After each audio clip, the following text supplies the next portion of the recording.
Olá, sejam bem-vindos ao segundo episódio do podcast Raízes. Nele, vamos falar sobre o território da capital do Recôncavo, Santo Antônio de Jesus. Eu sou Daniela Almeida, jornalista e orgulhosamente santo antoniense, e vou te conduzir nessa jornada.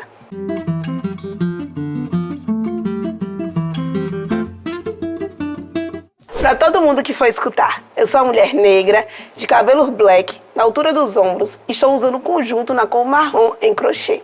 E uso acessórios no tom de dourado, tanto brincos quanto bracelete e anel. Nesse episódio, vamos falar sobre a evolução política da cidade, movimentos sociais e o papel de lideranças comunitárias na construção de uma sociedade mais justa e igualitária. Para essa conversa, eu tenho a honra de receber aqui o historiador, pesquisador em política, Marcos Souza Batista. Seja muito bem-vindo, Marcos. Pode se apresentar, fique à vontade. Bom, o prazer é todo meu. Muito obrigado, pelo convite. Meu nome é Marcos, sou um homem negro também, assim como você, uma mulher negra. Sou natural aqui de Santo Antônio de Jesus e já pesquiso sobre política aqui desde 2013 e 2014. Sou formado pela Universidade do Estado da Bahia, a UNEB, e também tenho um mestrado pela Universidade do Estado da Bahia, UNEB Campus 5. Bom, a gente pode começar a bater esse papo sobre a política de Santo Antônio de Jesus, e especialmente a minha pesquisa, No meu mestrado eu faço um recorte temporal a partir da década de 60 e eu vou até 85. E nesse meio aí eu vou perpassando pela ditadura, eu vou perpassando pela formação desses dois grupos políticos de Santo Antônio de Jesus, que se inicia na década de 60, um em 62, outro em 64. Falo como esses grupos aconteceram, foram construídos, porque não surgiram, eu tenho muito medo dessa palavra, surgir, Parece ser espontâneo, e não, é tudo uma construção, e uma construção para controlar o poder, especificamente quando eu falo da política. E essa pesquisa eu tenho muito orgulho, como a gente estava conversando anteriormente. Acredito que ninguém aí em Santo Antônio de Jesus trabalha com esses dois grupos políticos de formas acadêmicas. Perfeito, Marcos. Antes da gente continuar com o nosso papo, eu preciso dar um recadinho máximo e rápido. Que você já sabe, Esse projeto é financiado pelo Governo Federal e Ministério da Cultura via Lei Aldir Blanc, Prefeitura Municipal de Santo Antônio de Jesus, Secretaria de Cultura, Turismo e Juventude. Marcos, massa. A primeira pergunta você meio que já respondeu, a gente ia falar justamente sobre isso, Como é que você se aproxima, como é que você começou a se interessar pela história política em Santo Antônio? Bom, essa pergunta é muito interessante porque quem é daqui de Santo Antônio de Jesus, especialmente quem é da década de 90, sempre ouviu falar em Beija-Flor e Jacu, E isso está em todos os bairros, especialmente em épocas de eleição. E eu sempre convivi com a política, porque dentro da minha própria casa, meus pais gostavam de viver esse mundo da política, e eles eram considerados um beija-florista e outro jacurista. O que isso quer dizer é que minha mãe era beija-flor e meu pai era jacu. Então, sempre eu vivi nesse embate, porque eles não arredavam, eles não aceitavam, pelo menos, alinhar no campo político. E existia esse conflito em casa. Não chegava às vias de fato, mas discussão, cada um defendia o seu lado. E aí eu fui vivendo isso e fui também escutando algumas questões, tipo assim, que o beija-flor é um grupo do pobre, o jacu é um grupo da elite. E isso eu fui me interessando, mas eu não tinha uma pesquisa formulada na universidade para poder me direcionar o que é esses grupos mesmo, quem são esses grupos, de onde eles vieram, como foram construídos, porque minha mãe e meu pai não tinham essa formação acadêmica e também não sabia explicar de fato como esses grupos construíram. Só sabia o que eles eram. Participavam desses grupos, eram beija-flor, outro era jacu, mas não tinha essa formação acadêmica e literal da coisa. Eu fui me interessando a partir disso e vendo os bate-papos na feira, porque eu moro próximo à feira, nos bares, no salão. E assim eu fui escutando sobre política e a cada dia mais eu me interessava por política. Mas assim, de fato, veio de mim. Eu sempre gostei de entender e de viver a política, principalmente no interior aqui em Santo Antônio de Jesus, né?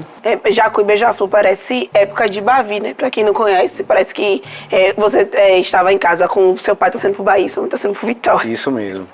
E aí a gente tem sempre essa disputa aqui em Santo Antônio, né? E engraçado que é com nomes de passarinhos.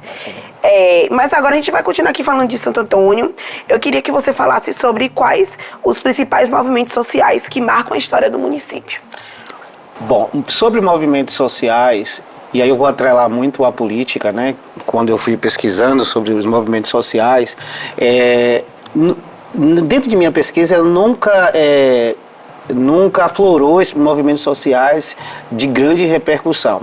Mas como, por exemplo, e quando eu quero trabalhar política, eu tive que trabalhar com lideranças de bairros, eu posso muito, por exemplo, pensar em movimentos populares como o movimento da explosão de fogos. O 11 de dezembro. O 11 de dezembro, né, que sempre esteve atrelado ao lado do Beija-Flor, justamente porque o Beija-Flor cooptou esse movimento, né, quando não estava no poder, o Beija-Flor. Mas aí, os movimentos que a gente mais percebe dentro dessa pesquisa, e aí eu posso chamar como movimentos mesmo, movimentos culturais, populares culturais, por exemplo, foi a Academia de Mestre Roque, né, o Ogujá, o Olorum, né, e dentro lá saíam lideranças. Eu digo, o Mestre Roque é uma dessas lideranças que estava atrelado ao Beija-Flor, né, ele tinha uma simpatia muito grande com o Beija-Flor, mas também na década de 80 a gente percebe muito aflorar os movimentos culturais aqui em Santo Antônio de Jesus, porque ele estava cedendo para o movimento, eles queriam colocar essa cultura, digamos assim, em um espaço mais elevado, porque estava muito escondido a cultura aqui em Santo Antônio de Jesus. Então, na minha pesquisa, eu trago muitos movimentos culturais, né? Eu trago essas lideranças culturais populares aqui em Santo Antônio de Jesus. Então, assim, a gente não trabalha especificamente com movimentos como MST, Movimento Sem Teto, movimentos populares de bairros que discutem essas questões políticas, porque o meu intuito não foi discutir esses movimentos. Claro que a gente vai trazer em alguns momentos como os grupos tinham essas relações, né, com esses movimentos, mas o meu intuito era sempre pesquisar a elite política de Santo Antônio de Jesus, tá? Então, você fala que você pesquisou ali sobre como esses movimentos tinham essa necessidade, né, essa participação desses grupos políticos. Eu queria que você falasse um pouco mais sobre isso, como é que essa influência política atuava junto com esses grupos. Bom, então a gente vai ficar um pouco aqui nesse recorte da Academia de Mestre Roque, o grupo Ogujá, tá? Como é que esses grupos cooptavam, os grupos políticos cooptavam, traziam para eles, né, esses movimentos culturais. Era muito mais a partir do respeito à identidade. E aí a gente tem a figura do Renato Machado, né, que foi o maior líder do Beija-Flor. Para ele cooptar, eles respeitavam aquela identidade. Renato Machado mesmo sempre se vestia com as roupas do Olorum, se vestia com a roupa, né, que estava sendo naquele momento evidenciado. Mas também ele cooptava a partir do financiamento. O grupo Ogujá foi muito financiado por Renato Machado. Renato Machado cedia espaço, por exemplo, na micareta para o Olorum, que muitas vezes era marginalizado, mas Renato Machado ele tomava essa frente, né, e colocava esse bloco nas ruas, né, esse movimento, essa questão afro, de matriz africana para circular, que a gente está falando aí da década de 80. Então, como o Renato Machado fazia? Renato Machado dava licença a partir da influência e da autoridade que ele tinha enquanto prefeito, mas ele tinha uma relação muito profunda com o próprio Mestre Roque. Então, a partir desse momento, ele cooptava esse movimento e financiava também. Né? Financiava muito. Por exemplo, muitos se falam que a Academia Ogujá teve muita participação do então Renato Machado e do próprio grupo Beija-Flor. Né? Massa demais. E aí a gente vê que cultura e política aqui em Santo Antônio de Jesus acabam andando lado a lado ali para poder sobreviver, né? Às vezes não é nem por uma questão de de necessidade. É uma questão de necessidade, de verdade. Porque foi a partir dessa divisão dos grupos, no caso, que começou a gente ter essa noção cultural em Santo Antônio, esses grupos carregarem a identidade da cidade, né? Que até então não se tinha. Uma próxima pergunta, a gente, né, vai caminhando aqui, é sobre a evolução, né? Como é que você enxerga a evolução da participação em organização popular ao longo dos anos de Santo Antônio? Claro, evidentemente que eu percebo que teve um avanço muito interessante. Agora, entretanto, muitas coisas estão muito atreladas ao poder público de Santo Antônio de Jesus. E a gente é uma cidade dividida em dois grupos políticos. Vamos voltar a falar desses dois grupos políticos. É uma cidade dividida entre o Beija-Flor e o Jacu. Eles estão alternando do poder desde a década de 60 aqui em Santo Antônio de Jesus. E para esses movimentos, principalmente o movimento cultural, ele ter um pouquinho de ascensão, infelizmente, ainda tem que ter uma relação muito próxima com um desses dois grupos. Claro, e aí é evidente, eu vou deixar bem claro, que eles não ficam só atrelados a esses grupos, ele tem os caminhos, as estratégias, né, que eles constroem para poder chegar a um determinado espaço. Eu entendo que, comparando a década de 80, que eu faço esse recorte temporal, historicamente falando, já tivemos grandes avanços em Santo Antônio de Jesus. E aí nós temos vários movimentos culturais, nos bairros, nas comunidades. Eles fazem isso de forma estratégicas por ele mesmo, mas claro e evidente que precisa sempre do poder público para ocupar espaços, né, como centro cultural ou como qualquer outro passo de poder público, então tem que ter essa relação. Mas ainda é uma dificuldade porque a gente ainda está atrelada a esses dois grupos políticos, que são dois grupos de direita, né, e são grupos que têm poucas preocupações com cultura e movimentos populares local aqui. A gente vai continuar, né, caminhando e falando sobre esses grupos, mas antes de falar sobre como eles influenciam, né, no hoje, eu queria que você voltasse e contasse pra gente como é que eles surgem, por que leva o nome de Beija-Flor, por que o nome de Jacu, quem foram os fundadores, essa historinha aí. Bom, então vamos lá, vamos tentar explicar ao público aí como surgiu, né, como foram construídos esses dois grupos políticos, porque não surgem assim. Eles são construídos. Eles são construídos. Então, esses dois grupos, vamos por partes. Santo Antônio de Jesus tinha um político aqui muito conceituado e muito populista, né? Que foi a partir da década de 40 até a década de 50. Quando eu faço a pesquisa, eu divido em dois momentos. Eu vou trabalhar com o século XX, mas nesse século XX eu vou dividir o primeiro momento, que é a primeira metade do século XX, até os anos 50, e o segundo momento, que é a partir dos anos 60 até digamos, o final de 80. Eu faço esses dois recortes temporais. Bom, então nesse primeiro momento, que é da década de 40 até 50, surge um líder político em Santo Antônio de Jesus chamado Antônio Magalhães Fraga, que dá nome à rua aqui em Santo Antônio de Jesus chamada Antônio Fraga. Ele foi uma grande liderança aqui, ele foi do PDS, né? Depois ele, com a ajuda de Manuel Novaes, um grande líder da Bahia, ele traz para Santo Antônio de Jesus o Partido Republicano. Então, mas a gente vai falar rapidinho quem é Antônio Magalhães Fraga. Foi considerado o maior populista da primeira metade do século XX, não só em Santo Antônio de Jesus, mas do Recôncavo também. Se você pegar alguns livros de memórias aqui de Santo Antônio de Jesus, você vai ver muitas pessoas se declarando sendo fraguista. Eu sempre brinco com a galera e digo assim, ó, antes do carlismo, né, antes do balbinismo, do luisianismo, existia o fraguismo aqui em Santo Antônio de Jesus, que era liderado pelo Antônio Magalhães Fraga. Ele conseguiu fazer vários sucessores, 3 sucessores, só ele ganhou 2 vezes, foi deputado federal pelo Rio de Janeiro, nem por aqui, foi pelo Rio de Janeiro, e era uma liderança onde as pessoas choravam quando fui fazer entrevista com minha avó, com quase 90 anos, com minha avó, ficava em lágrimas quando falava dele, né? Era um empresário, dono de vários armazéns de fumo aqui em Santo Antônio de Jesus, e tinha uma liderança como ninguém. É o que o Weber chama que esse Fraga, Weber poderia dizer que ele nasceu com carisma e com vocação para a política. Então ele traz o Partido Republicano aqui e lidera como ninguém. Só que em todo grupo político e todo partido político vai acontecer uma ruptura, é natural. Vai ter um rompimento, porque vai desagradar um, vai agradar outro. E chegou um momento que ele não agradou a uma parte do grupo que ele liderava, por promessas de políticos, como sempre acontece. E aí parte desse grupo, né, que estava vinculado ao Partido Republicano, rompe com Fraga e vai criar uma oposição à Fraga, porque ninguém ganhava para Fraga aqui. Então, na década de 60, vai acontecer essa ruptura e essa galera que vai fazer oposição à Fraga vai fazer reuniões. E dentro dessas reuniões, ele vai para uma casa de um colega no São Benedito e vão fazer sempre reuniões políticas. Só que quando eles organizam esse grupo e colocam o nome, que é o nome José Trindade Lobo, que dá o nome ao estádio, né? José Trindade Lobo, conhecido como Zeca Lobo. Eles colocam esse nome. Zeca Lobo jamais poderia fazer oposição, era o que se pensava, ao grupo de Antônio Fraga.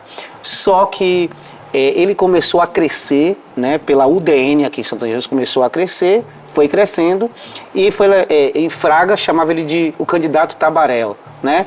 E a gente tem que pensar que São Antônio de Jesus, na época, nos anos 60, a sua maior população era da zona rural. E as pessoas da zona rural ficaram ofendidas, né, com esse apelido que Fraga dá a Zeca Lobo. Bom, e aí como é que vai surgir esse nome do Beija-Flor? Bom, vamos lembrar que na década de 60 tinha uma cantora chamada Marinês, a rainha do chachado, né, que o Luiz Gonzaga chama ela de rainha do chachado.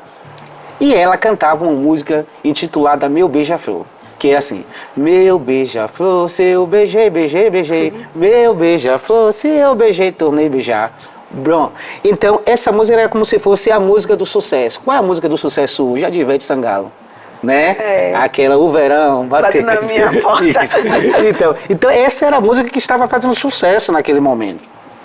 Então, onde o grupo ia visitar, com seu carro de som e tal, e tocava essa música, já que essa música era sucesso.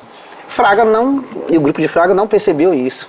Então a população, e principalmente as populações populares de São Antônio de Jesus, das camadas populares, começava a dizer: olha, lá vem o Beija-Flor ali, ó. Hoje o Beija-Flor vai estar onde? No São Benedito.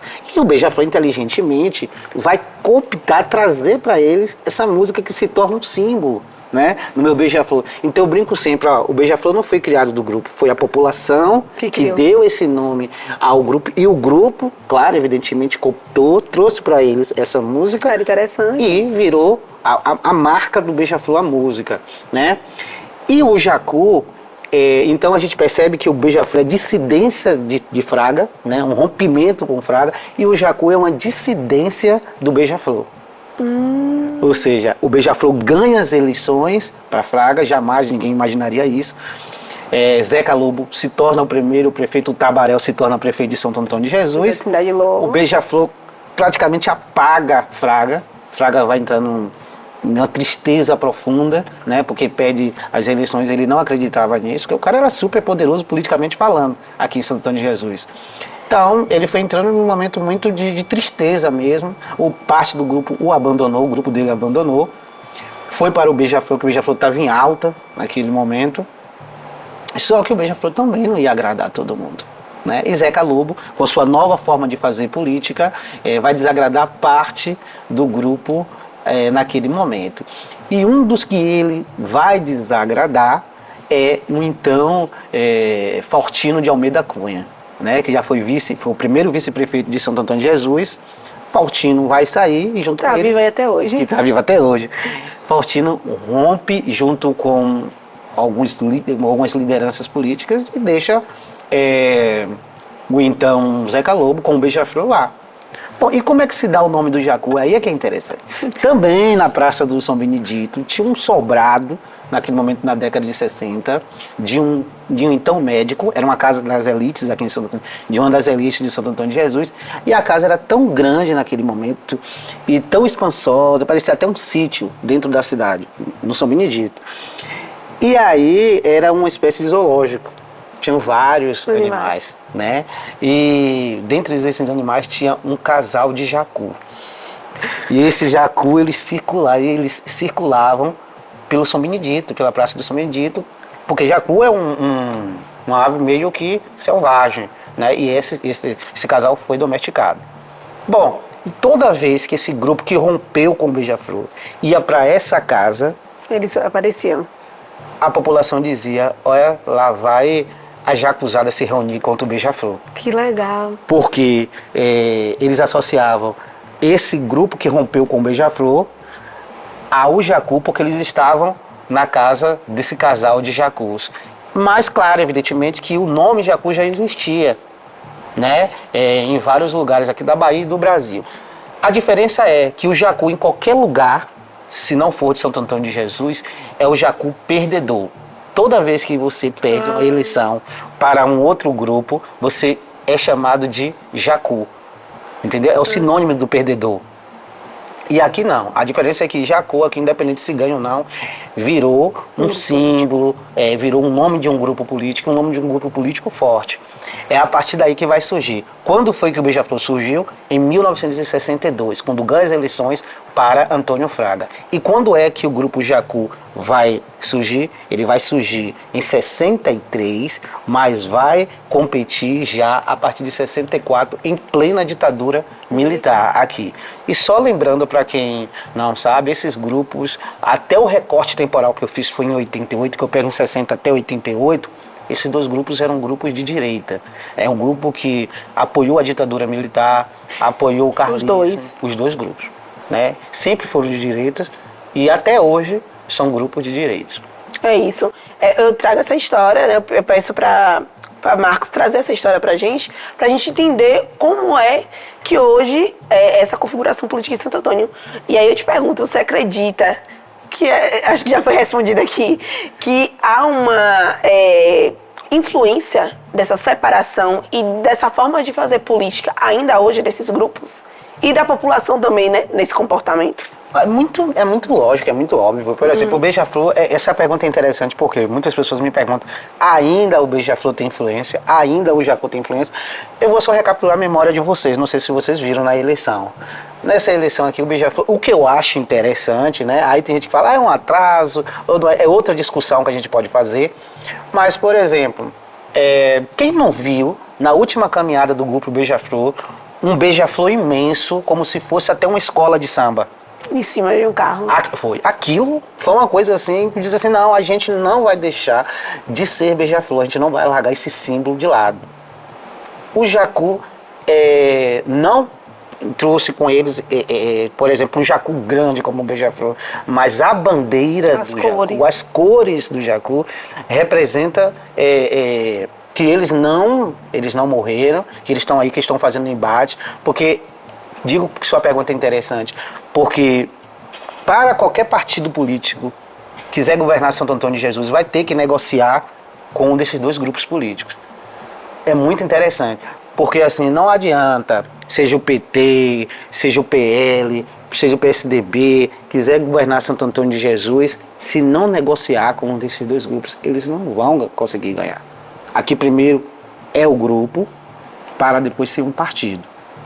Então, qual é a influência? Simples, a influência está aí. Quem que governa hoje em Santo Antônio de Jesus? O grupo Beija-Flor, né? Ou seja, temos aí um prefeito em Santo Antônio de Jesus, Genival, isso, que ele sempre esteve alinhado ao grupo Jacu, mas para ganhar as eleições, ele tinha que ficar no grupo Beija-Flor, porque o grupo Jacu já tinha as referências, as lideranças, como o próprio Rogério Andrade, Dr. Evaldo Rosa, então não tinha espaço para o atual prefeito Genival, né? Então ele teve que ir para o Beija-Flor, teve que se travestir de beija-florista para poder ganhar as eleições de Santo Antônio de Jesus e ser reeleito, não é isso? Sim, sim. E a pergunta é muito nesse caminho agora também, essa polarização é apenas eleitoral ou ela também reflete nas políticas públicas do nosso cotidiano?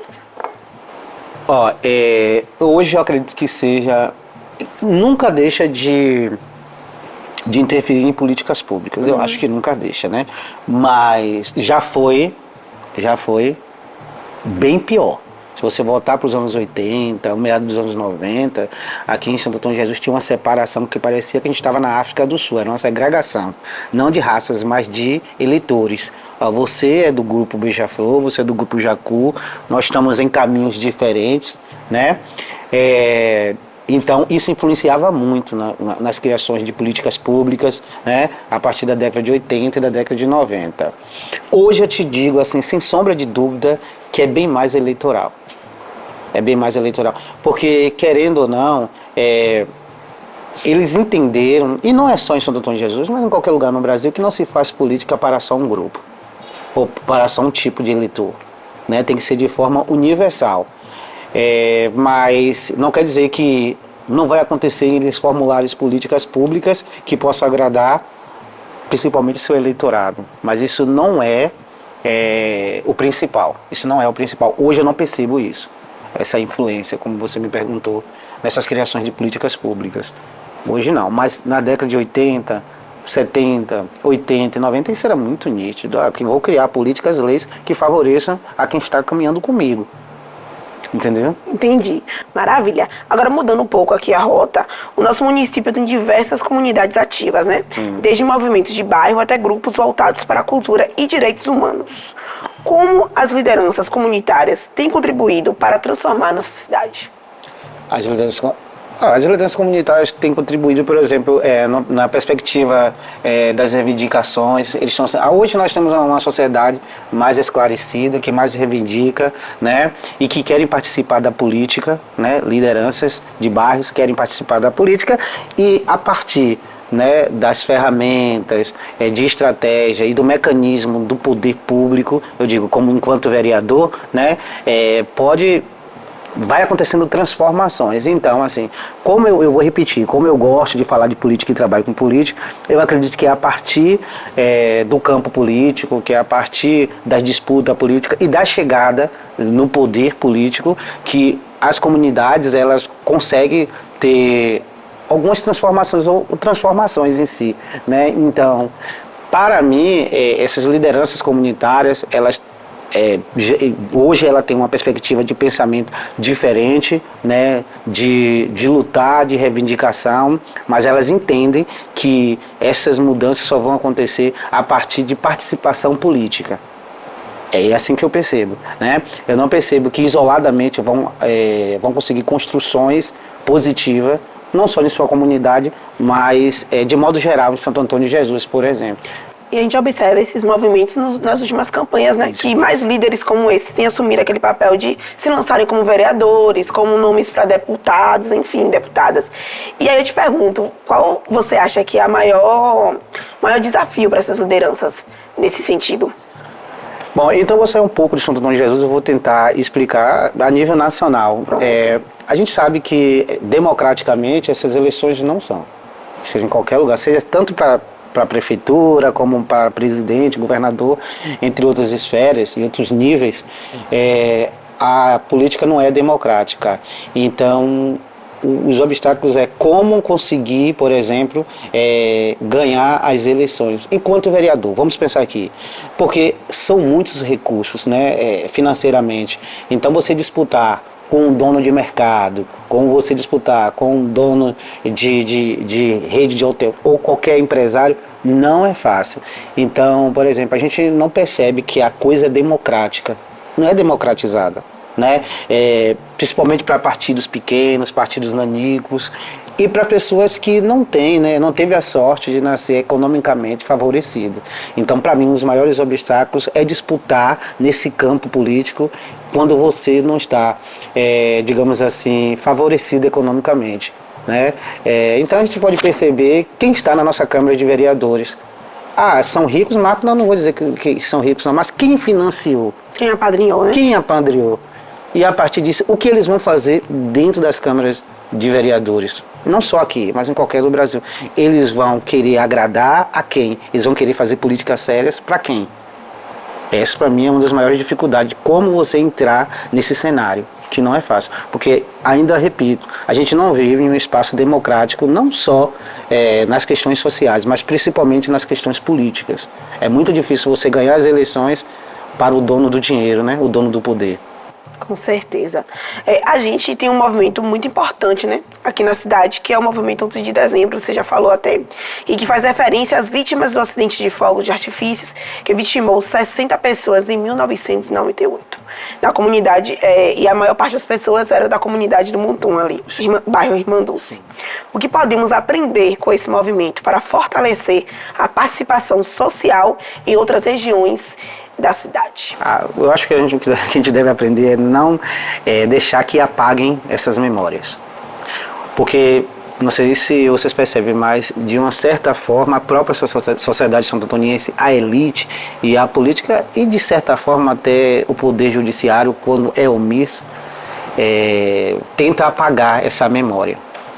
Então a gente não precisa ser de historiador não, mas a gente enquanto sociedade deve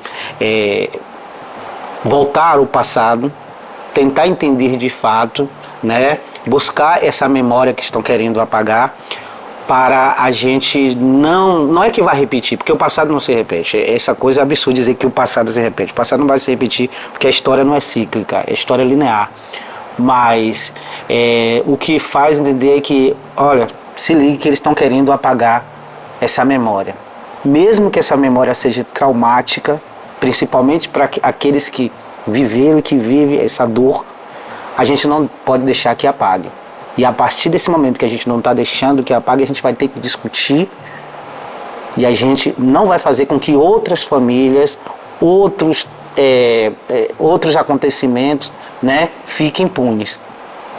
É muito interessante que a gente discuta todos os dias ou em momentos específicos, discuta esse trauma que foi essa explosão de fogos aqui em Santo Antônio de Jesus. Então o conselho que eu dou para sempre é que não deixe que se apaguem as memórias. Memória não pode ser apagada. Com certeza. E aí a gente aprende justamente isso com o movimento 11 de dezembro, que eles não deixam apagar, Que é uma resistência a pessoas ali que ficaram órfãos, praticamente um bairro inteiro, de pessoas que morreram no mesmo bairro, moravam no mesmo bairro. Então, assim, de fato, é um aprendizado que a gente tem que levar. Sim. Antes da gente prosseguir para o último bloco do nosso podcast, eu preciso dizer que esse projeto é financiado pelo Governo Federal e Ministério da Cultura via Lei Aldir Blanc, Prefeitura Municipal de Santo Antônio de Jesus, Secretaria de Cultura, Turismo e Juventude. E hoje a gente está aqui com Marcos Souza para falar sobre política e participação em nosso município. Já falamos muita coisa até aqui e esse papo tem sido realmente enriquecedor. Marcos, a gente está chegando no nosso último bloco, a gente já está acabando, e eu gostaria que você falasse sobre a política para além das urnas e também sobre suas perspectivas para o futuro. Bom, para além das urnas, vamos começar por partes, como você me perguntou. Para além das urnas, o que é que a gente pode pensar para já acabou as eleições aqui? Que a população ela não delegue sua responsabilidade só para os políticos e para o campo da política. A gente entende que as mudanças sociais só vão acontecer a partir da política. Isso ninguém é bobo de não acreditar nisso.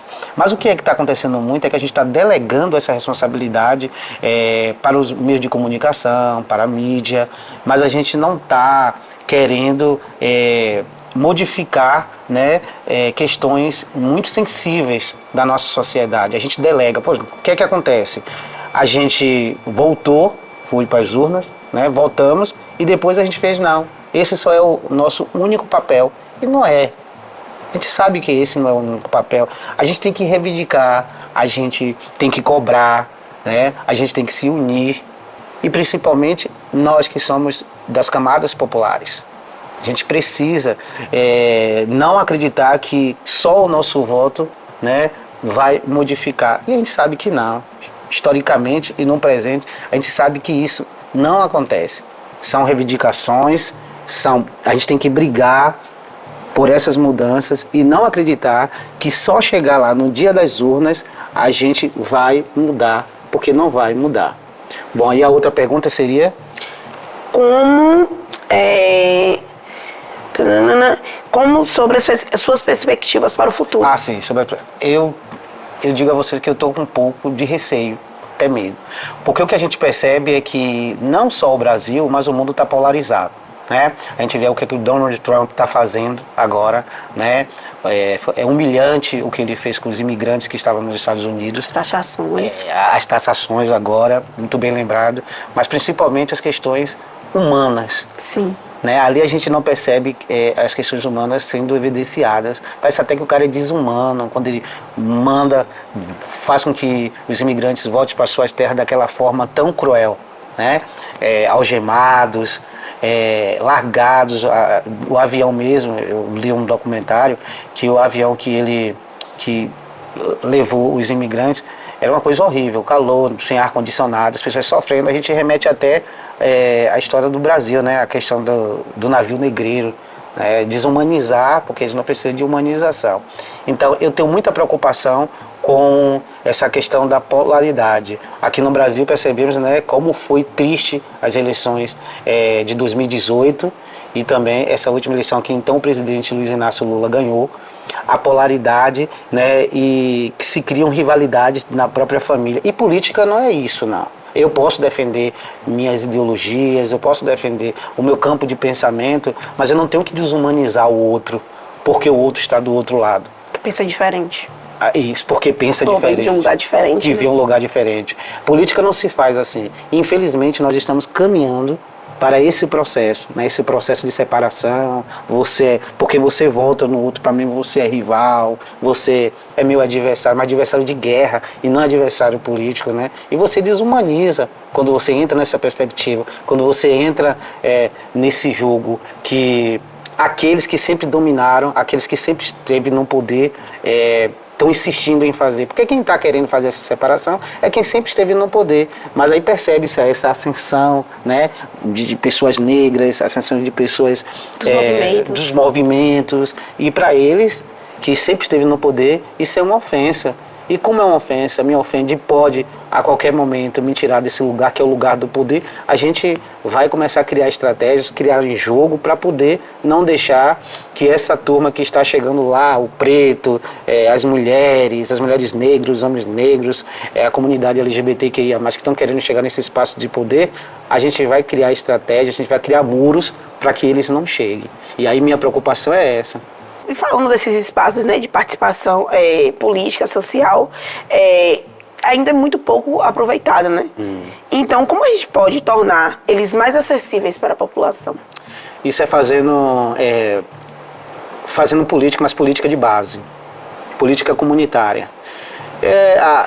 No final dos anos 80, a esquerda fazia isso muito bem. E aqui eu não estou puxando a sardinha nem para a esquerda ou para a direita. Mas o que acontecia, né? Se eu estou voltando ao passado, estou fazendo aqui o que o historiador tem que fazer, se eu estou voltando ao passado, a gente percebia que as igrejas, principalmente a igreja de base, as igrejas católicas, fazia muito isso. Fazia o quê? Política de base, formar essas pessoas das comunidades, dos bairros, com pensamento crítico político. Partidos faziam isso também. E a gente deixou de fazer. Né? Chegamos nos anos 90, aí muitos ficam colocando a culpa porque a esquerda chegou ao poder, a esquerda esqueceu de fazer isso, a igreja católica não está mais alinhada com a esquerda, e a igreja católica de base, né, não está mais alinhada com a esquerda, na perspectiva de fazer esse trabalho, né, de política de base, e pararam, esqueceram de fazer isso. Então, o interessante é que isso retome, né? A gente tem que fazer política de base mesmo nas comunidades, nos bairros, principalmente nos bairros mais carentes, né? Nos bairros que são esquecidos pela política, pela sociedade, pelo poder em si, né? Então é interessante que a gente volte a fazer essa política para que tenhamos mudanças estruturais.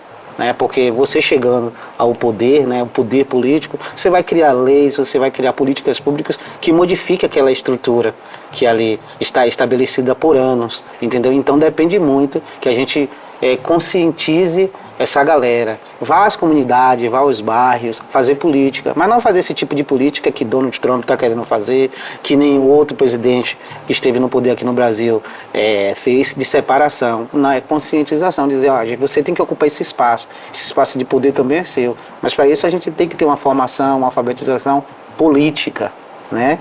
E aí a gente vai conseguir modificar essa espécie de política que tem ainda aqui em Santo Antônio de Jesus. Com certeza. E aí, caminhando agora, né, para nossa última pergunta já, esse papo está muito gostoso, muito massa. A gente falou do cenário político internacional, e aí a gente também, você já falou bastante aqui do cenário político nacional. E agora, falando do nosso cenário político municipal, como é que você enxerga o futuro político de Santo Antônio de Jesus? Ó, devo dizer que ainda bem que eu sou historiador, que eu estudo o passado. O futuro, eu vou brincar, Deus pertence, né? Não sou nenhuma mãe de Ná. Mas dentro dessa lógica do tempo presente, que aqui nós estamos vivendo, o cenário político, do Beija-Flor e do Jacu, eu não vejo uma perspectiva de mudança. Eu não vejo uma perspectiva de mudança. Eu não acredito que o grupo Beija-Flor, eu acabei de dizer, né, para você, que o Beija-Flor foi radical na sua campanha, não só nas cores, mas em seus símbolos. Diz assim, não, a gente não vai largar o osso, a gente vai continuar batendo nisso, porque a população, gente, o símbolo é muito forte, os símbolos, ele te pega, né? Os símbolos, ele te faz pertencer. Sim. Vou voltar ao que minha mãe dizia, eu sou uma beija-florista de sangue. É porque ela achava bonitas as cores também, mas os símbolos, as falas, e as falas também são símbolos, né? Eu sou um grupo das camadas populares. Mesmo que hoje não esteja alinhado. E nunca teve alinhado. Mas o discurso, a prática, Sim. o jeito de fazer política, eles não deixaram. Ou a gente esquece que nessa campanha política a compra de voto foi perversa, violenta. O churrasco nos bairros foi perverso, violento, né? Os bonés, né? Todo mundo com boné, dizendo eu sou do grupo tal. Isso tudo são símbolos. O Jacu também, possivelmente, aí agora vou dar uma de mandinar, o grupo Jacu vai ter que voltar a se apropriar dos seus símbolos, não renegar, porque o doutor Evaldo, quando ele esteve no poder, ele, não é que ele renegou, mas ele quis apaziguar e acolher, né? Vamos fazer uma nova política, aqui não precisa mais dessa rivalidade, mas quem te disse que política não se faz de rivalidade? Política faz-se de rivalidade, política faz de embate, e o Grupo Beija-Flor entendeu, a gente tem que fazer embate, né? A gente tem que ir para cima, e aí a gente utiliza os nossos símbolos, e o Jacu não fez isso. O Jacu vai parar agora? Não, o Jacu deu uma pausa, mas vai voltar, né? Vai fazer o mesmo que o Beija-Flor está fazendo. Então qual é a mudança que eu percebo? Não percebo muita mudança. Não percebo, realmente não percebo essa mudança de rompimento desses dois grupos. De 60 para cá, me diga um momento em que um partido ganhou aqui em Santo Antônio de Jesus. Fora desses dois grupos. Não, tem que negociar com eles. Tem que negociar com eles. Ou você acha que o prefeito Genival ganharia as eleições se ele fosse para um partido qualquer, se ele não estivesse no grupo Beija-Flor? Não. Só é lembrar quantos votos Jacu teve aqui em Santo Antônio de Jesus? Quase 20 mil votos, salvo engano, não é isso? É 20 mil votos, minha querida. Né? Muita gente. Quanto o Beija-Flor... Porque cada um já tem calculado quanto voto eu tenho. Aí tem o meio, o intervalo. A gente vai brigar por esse intervalo. Porque, é sério, as pessoas são fidedignas a esses grupos, né? Minha mãe ainda, graças a Deus, é viva. Pergunta se ela vai olhar para mim e dizer assim, eu nunca voto contra o Beija-Flor. Porque o Beija-Flor é do pobre, bate no peito. O Beija-Flor é do grupo pobre. Eu digo assim, é mesmo, mãe? Me diz aí, quem foi que governou pelo Beija-Flor que era pobre? Eu pergunto a ela, ela fala, não, me diz aí, qual preto governou o Beija-Flor? Aí ela tá falando em Genival. Porque preto não é só cor, não, gente. É identidade também. De que lado eu estou? Né? Com certeza. Então, assim, é difícil a gente perceber uma mudança radical. Porque, primeiro, Santo Antônio de Jesus é uma cidade com pensamento provinciano. Né? E tem cidades que tiveram essas disputas políticas nos anos 80, até nos anos 90. Já se livraram. Mas se livraram. A mentalidade já é outra. Mas Santo Antônio de Jesus, você percebe isso no modo de vestir, como a população é, né? Acredita-se que é uma população burguesa, né? Uma população, todo mundo quer ser elite em Santo Antônio de Jesus. Esse pensamento é um prato cheio para esses grupos continuarem, né? Ter uma continuidade histórica aqui em Santo Antônio de Jesus, porque muito mais da mentalidade. Aí vamos só voltar, que eu te falei, como é que isso pode acabar? Não vou dizer acabar, mas que diminua essa chama, enfraqueça a partir de a gente chegar nos bairros populares, né? E dar aula de política né? Ter política de base, formação, é isso que a gente vai acabar. Mas pergunta se tem um domingo, se algum historiador político. Eu estou aqui, se me convidar eu vou. Para a gente sentar em uma comunidade, bater um papo sobre política e educar essa turma politicamente. O problema é que ninguém quer fazer isso, né? Ou seja, ficou lá nos anos 80, no início dos anos 90, agora é perca de tempo. Será que é perca de tempo? Não sei, mas a gente tem que levar essa discussão adiante, né? Fazer uma formação política de base nessas comunidades, porque é de lá, onde tem a maioria, que talvez vai balançar e diminuir esses ímpetos desses dois grupos aqui em Santo Antônio de Jesus. Que maravilha, Marcos. Assim, a gente, né, finaliza aqui esse episódio. Eu gostaria muito, muito de agradecer por esse papo enriquecedor. Eu acho que quem escutar, quem assistir o nosso podcast, com certeza vai aprender muito sobre a história política de Santo Antônio. Então, muito obrigada por aceitar o convite, por estar aqui com a gente. Eu que agradeço, viu? Eu que agradeço muito. É sempre bom a gente colocar em pauta, né? Em bate-papo, em debate, aquilo que a gente pesquisou, né? Eu pesquisei, assim, eu gosto muito de minha pesquisa. Ela é maravilhosa. Gosto muito de minha pesquisa, assim, tenho um orgulho, porque eu consigo desmistificar várias questões sobre esses dois grupos, inclusive a que minha mãe fica dizendo que o beija-flor é do pobre, quando ela vai vasculhar, ela não acha um pobretão lá administrando esses grupos, organizando esse grupo. Então eu digo a ela, todos os dois grupos são grupos de elites, conduzidos pelas elites, mas fazem práticas clientelistas, assistencialistas, para poder agradar a senhora, o meu pai. Aí ficam os dois brigando em casa, enquanto eles se mantêm no poder há mais de 60 anos. Então é isso. Obrigada, Marcos. Então, gente, e para vocês que nos acompanharam até aqui, fiquem ligados que no próximo episódio, que ainda vem muita coisa aí no nosso próximo episódio, tá bom? E nos sigam nas redes sociais, no @Projeto Raízes Podcast. Beijo, tchau, tchau.